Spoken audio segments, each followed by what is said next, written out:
नमस्कार। आज बात करेंगे एक ऐसे खिलौने की जो बाहर से तो बहुत मासूम दिखता है, पर उसकी कहानी सच कहूं तो काफी डरावनी है। तो चलिए शुरू करते हैं। सोचिए जरा, क्या कोई खिलौना जानलेवा हो सकता है? सुनने में अजीब लगता है ना? लेकिन यही सवाल एक ऐसी खौफनाक कहानी की जड़ में है। एक कहानी एक बहुत ही प्यारी सी दिखने वाली गुड़िया की, जिसके अंदर कुछ बहुत ही शैतानी छिपा था। तो ये कहानी शुरू होती है शंघाई से। यहाँ मेलिन नाम की एक टॉय कलेक्टर रहती थी। उसे ना अनोखी अनोखी डॉल्स इकट्ठा करने का बहुत शौक था। लेकिन उसे क्या पता था कि उसका यही शौक एक दिन एक भयानक सपने में बदल जाएगा। अब हुआ यूं कि एक दिन उसकी दुकान पर एक limited edition golden Labubu doll आए। ये कोई आम गुड़िया नहीं थी भाई, एकदम रेयर सुनहरी, मतलब एक खजाना। मेलिन ने फौरन उसे अपने लिए रख लिया, पर उसे जरा भी अंदाजा नहीं था कि वो असल में अपने घर किसे बुला लाई थी। उसे पहली बार देखकर तो मेलिन बस खुश हो गई। उसकी नीली नीली आंखें, वो सुनहरा फर और वो चौड़ी सी स्माइल। उसे लगा कि इससे प्यारी चीज तो उसने आज तक देखी ही नहीं। लेकिन ये जो खुशी थी ना, ये ज्यादा देर टिकी नहीं। बहुत जल्द ये खौफ में बदल गई।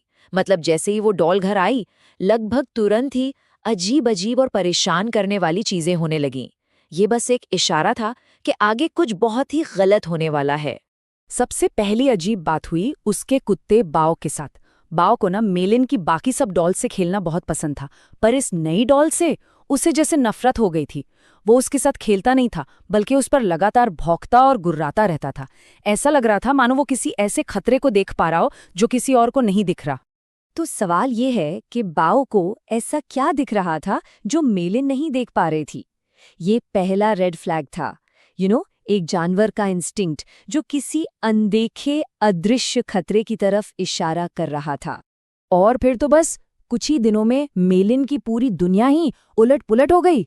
देखिए, पहले दिन कुत्ते का वो अजीब बर्ताव, दूसरे दिन ऑफिस में बेवजह इतना गुस्सा आया कि उसकी नौकरी चली गई, तीसरे दिन उसे एक डरावना सपना आया, और चौथे दिन सोचिए जरा, जब उसकी आंख खुली तो उसने देखा कि वो गुड़िया जिसे उसने शेल्फ पर रखा था उसकी छाती पर बैठी है और उसे घूर रही है। अब देखिए, ये बातें सिर्फ अजीब नहीं रह गई थी, ये तो सीधी सीधी डरावनी हो चुकी थी। ऐसा लग रहा था जैसे उस गुड़िया का असली खौफनाक चेहरा अब धीरे धीरे सामने आ रहा है। फिर एक दिन बाऊ से रहा नहीं गया। उसने गुस्से में उस लबूबू डॉल पर हमला कर दिया और उसे फाड़ कर टुकड़े टुकड़े कर दिया। मेलिन को लगा चलो बला टली। उसने उन टुकड़ों को उठाकर फेंक दिया। लेकिन अगली सुबह जो हुआ उसने उसके होश उड़ा दिए। वो गुड़िया अपनी शेल्फ पर वापस थी, एकदम सही सलामत, जैसे कुछ हुआ ही ना हो। पर एक मिनट, ये वो पहले वाली गुड़िया नहीं थी। उसकी वो जो प्यारी सी मुस्कान थी ना, वो अब एक शैतानी खौफनाक हंसी में बदल चुकी थी। जो चीज कभी इतनी अच्छी लगती थी, अब वो बुराई का चेहरा बन चुकी थी, और उसके सुनहरे फर पर खून के धब्बे थे। और कहानी का सबसे डरावना मोड़ तो तब आया जब मेलिन अपनी किचन में गई। वहां उसने जो देखा, उससे सच में उसकी रूह कांप गई। वो गुड़िया किचन सिंक के पास बैठी थी और उसके हाथ और दांत ताजे खून से लाल थे, और सिंक के ठीक नीचे उसके प्यारे कुत्ते बाओ की लाश पड़ी थी। उसका शरीर किसी चीज ने बेरहमी से नोच डाला था। बस उसी पल मेलिन समझ गई कि उसके घर में कोई खिलौना नहीं, बल्कि एक राक्षस है।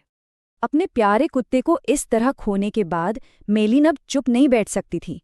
उसने जवाब ढूंढने शुरू किए, और इंटरनेट पर उसे जो मिला उसने उसे और भी ज्यादा डरा दिया। पता चला कि वो अकेली नहीं थी जिसके साथ ये सब हो रहा था। उसे इंटरनेट पर दुनिया भर से लबूबू डॉल के ओनर्स की कई कहानियां मिली, और सब एक जैसी थी। सबके साथ बुरा हो रहा था। किसी की नौकरी अचानक चली गई, कोई रहस्यमयी तरीके से बीमार पड़ गया, और कुछ केसेस में तो किसी अपने या पालतू जानवर की मौत भी हो गई। नहीं, ये सब सिर्फ एक इत्तेफाक तो नहीं हो सकता था। ये सारी कहानियां एक ही खौफनाक थ्योरी की तरफ इशारा कर रही थीं कि ये गुड़िया, ये सिर्फ एक खिलौना नहीं है, ये असल में किसी पुरानी शैतानी ताकत का घर है। और उस शैतानी ताकत का एक नाम भी था, पज़ुज़ू। हवा का एक बहुत पुराना और ताकतवर डीमन किंग।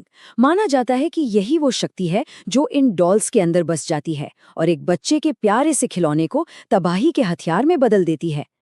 ये डर इतना ज्यादा फैल गया कि कुछ देशों में तो अथॉरिटीज को एक्शन लेना पड़ा। मतलब 2 बड़े कदम उठाए गए।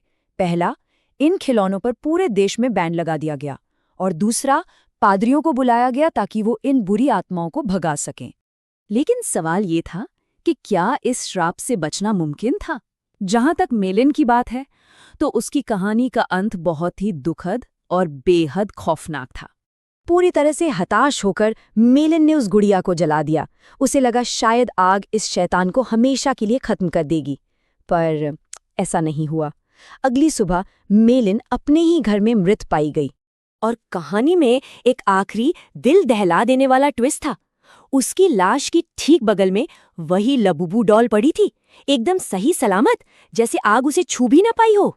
तो अब सवाल ये उठता है कि क्या ये सब सिर्फ एक अफवाह है, एक मॉडर्न कहानी जो इंटरनेट की वजह से इतनी फैल गई, या फिर क्या सच में कुछ खिलौनों के अंदर एक अंधेरा छिपा होता है? ये एक ऐसा सवाल है जो शायद अगली बार किसी डॉल को देखने पर मन में जरूर आएगा।